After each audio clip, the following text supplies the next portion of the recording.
반갑습니다. 1월 5일 주일 큐티 스케치 시간입니다. 오늘 본문은 요한복음 1장 43절부터 51절까지의 말씀입니다. 오늘 본문은 이렇게 시작합니다. 이튿날 예수께서 갈릴리로 나가려 하시다가 빌립을 만나 이르시되 나를 따르라 하시니 빌립은 안드레와 베드로와 한 동네의 벳세다 사람이라. 오늘 본문은 빌립과 나다나엘을 부르신 예수님의 이야기가 소개됩니다. 빌립을 주님이 만납니다. 만나자마자 나를 따르라 이렇게 이야기합니다. 단순한 이 한마디에 예수님을 따랐을까? 그럴 가능성도 있고요. 그 외에 다른 이야기들을 좀 했을 수도 있고요. 또 갑작스럽게 들었다기보다 예수님에 대한 소문을 이미 들었을 가능성도 있습니다. 물론 우리가 성경을 그대로 보자, 그대로 믿어야지 딱 보자마자 한눈에 따라와 신적인 부름에 응답할 수도 있습니다. 그런데 어제 본문에 베드로가 주님을 만나게 되는 게 배에서 주님께서 너는 나를 따라오라 이렇게 하실 때 배를 버려두고 그물을 버려두고 따랐다.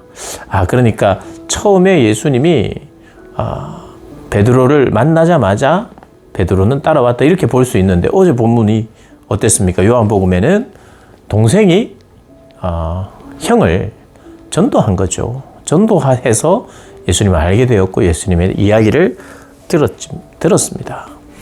그리고 나서 또 배에서 만났다고 우리가 추정할 수 있죠. 그래서 성경을 우리가 볼 때 요 한 문장만 보고 모든 것을 눈빛으로 그냥 그 거룩한 부름에 그냥 응답했다. 이렇게만 봐야 한다. 그렇지 않을 수 있다는 생각을 합니다. 그래서 이 문장, 한 문장 안에 너무 많은 예측과 예상을 하면 문제지만 성경적으로, 성경이 소개하는 여러 본문 안에서의 다양성을 가지고 우리가 이해하면 좋겠죠. 어쨌든 부른 건 사실입니다. 네가 나를 따라올래 말래 결정하도록 한 건 사실이에요. 그런데 빌립이 그분을 예전부터 생각했을 수도 있고 들었을 수도 있고 이미 더 많은 대화를 했을 수도 있지만 중요한 것은 주님의 부름에 응답하였고 따랐다는 것입니다. 그리고 나서 그가 빌립에 대한 이야기는 여기 짧게 이렇게 자기가 그분을 따른 이야기는 짧고요. 그 다음 이제 빌립이 나다나엘을 찾아갑니다. 나다나엘을 찾아서 이르되 모세가 율법에 기록하였고 여러 선지자가 기록한 그 일을 우리가 만났으니 요셉의 아들 나사렛 예수니라. 빌립이 아마 나다나엘을 찾아갔던 이유는 나다나엘이 참 예수님도 인정할 만큼 그가 경건하고 또 간사한 것이 없는 정직한 참 어떻게 보면 유대인으로서 경건한 신앙생활을 잘하는 동네의 친구 혹은 동네에 아는 사람이었던 것 같아요. 그러니까 그를 찾아간 겁니다. 어떻게 보면 네가 찾고 바라고 기다리고 기대했던, 그리고 우리가 구약 성경을 통해서 선지자들의 글 모세를 통해서 우리가 알고 기다리는 그분이 오셨다라고 말할 정도면 빌립도 나다나엘도 신앙심이 있었던 것 같아요. 깊었던 것 같아요. 그런데 나다나엘이 이렇게 이야기합니다.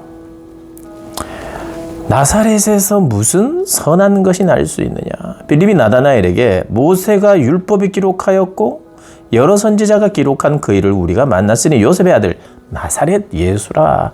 나사렛 동네에 사는 예수다. 이렇게 이야기를 하자 나사렛에서 무슨 선한 것이 나겠느냐라고 의심을 합니다. 그런데요, 주님이 나다나엘을 보고 간사한 것이 없다고 이야기를 합니다. 네 속에 간사한 것이 없다. 참으로 이스라엘 사람이라. 참 이스라엘이라는 거예요. 참 내 백성이라는 겁니다. 칭찬을 한 것이거든요. 우리 주님은 그의 중심을 알고 꿰뚫어 보고 그의 주님을 향한 동기를 알아봅니다. 그리고 그는 그 신적인 능력을 통해서 그가 어디에 있었는지도 알아요. 뒤에 보면 무화과 나무 아래에서 묵상할 때, 무화과 나무 아래에 있을 때 내가 너를 보았다라고 이야기를 합니다.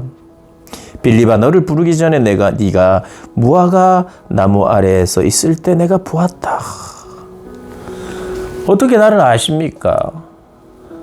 내가 간사한지 안 한지 어떻게 아십니까? 그러자 그가 어디에 있었는지 정확하게 말씀하셨고, 그 뒤에 보면 51절에 보면 하나님의 사자들이 인자 위에 오르락 내리락 하는 것을 보리라, 큰 일을 보리라고 이야기를 했거든요.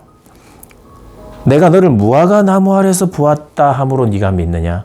네가 앞으로 큰 일을 보게 될 것이다. 그 큰 일은요, 앞으로 하시는 예수님의 모든 일을 말한다고 볼 수 있어요. 그분이 첫 번째 기적을 일으킨 가나 혼인잔치의 기적도 결국엔 알려졌고요. 그 이후에 있는 기적들, 그리고 중요한 것은 그분의 영광은, 요한복음이 말하는 영광은요, 십자가입니다. 십자가의 영광. 그분의 그 영광스러운 큰 일이 바로 십자가로 모아지는데, 큰 일을 볼 것이다. 이것은 바로 모든 것을 포함한 십자가의 사건을 포함한 그 일인 것을 미리 요한복음은 말하고 있어요.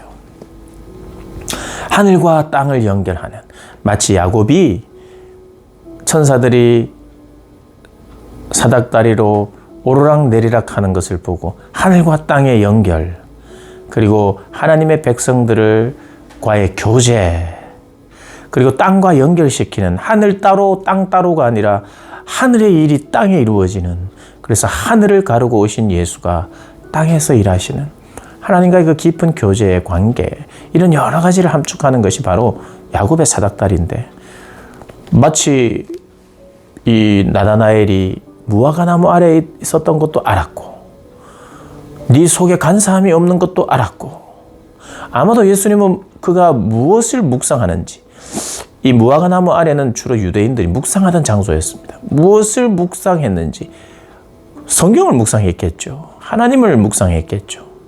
그리고 이런 가능성이 제기가 됩니다. 이게 하늘을 사닥다리 이야기가 나오는 걸 보니까 아마 창세기의 야곱을 묵상하지 않았을까. 추측입니다, 추측. 나다나엘은 더 놀라겠죠.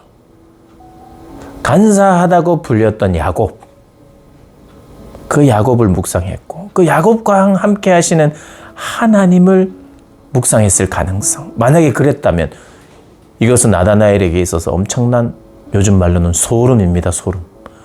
내가 어디에 있었는지도 알고, 내가 무엇을 생각하는지도 알고. 어쨌든 우리 주님은 그의 생각도 알았습니다. 그의 마음과 중심도 알았습니다. 그리고 그가 어디 있는지도 알았어요. 어디에 있었는지도 알았어요. 그 모든 것을 아시는 전지하신 하나님이라는 걸 그에게 알려주면서 네가 나를 따를 만한 분이다. 나를 믿을 만한 분이다. 내가 메시아요 그리스도라는 것을 말씀하고 있는 것입니다. 야곱은 간사하였으나 나다나엘은 간사한 것이 없는, 이스라엘이라고 불렸던 야곱을 대표로 하는 그 이스라엘은 간사했는데, 참 이스라엘이 있으니 회복된 이스라엘, 회복돼야 될 이스라엘은 간사함이 없는 이스라엘. 내가 너희를 그렇게 만들겠다는 것입니다. 그러니까 하나님은요, 어두움 가운데 빛을 비추셔서 빛으로 환하게 하십니다. 그리고 믿지 않는 자들을 믿게 하십니다. 그리고 믿는 자들을 제대로 믿게 하십니다. 믿었던 자들. 그래서요, 아예 예수님을 믿지 않고 모르는 사람이 예수님이 필요하고 예수님을 믿어야 하는 그런 면에서 부족한 것이 채워져야 되고요. 믿는 사람에게도 부족함이 있죠. 그래서 예수님이 오셔서 마치 야곱처럼 부족한 거예요. 야곱처럼 간사함이 있는, 자기가 살아있는. 그런데 예수님이 오셔서 나다나엘 같이 참 이스라엘로 너를 내가 그렇게 여기고 앞으로 참 이스라엘의 사람들을 내가 만들어 갈 것이라는 그런 메시지가 여기에 담겨 있는 것입니다.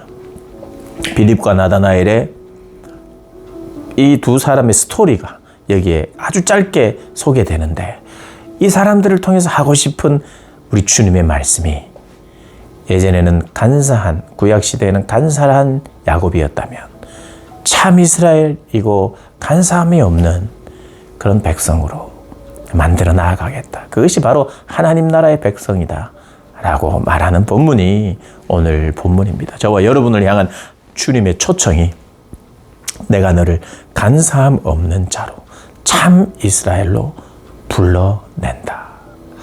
저와 여러분을 그렇게 간사함이 없는 사람으로 새롭게 하시는, 빛을 비추시는 그 주님이신 것을 우리가 기억하고 그 빛 대신 주님을 따라가는 저와 여러분 되시기를 주님의 이름으로 축복합니다.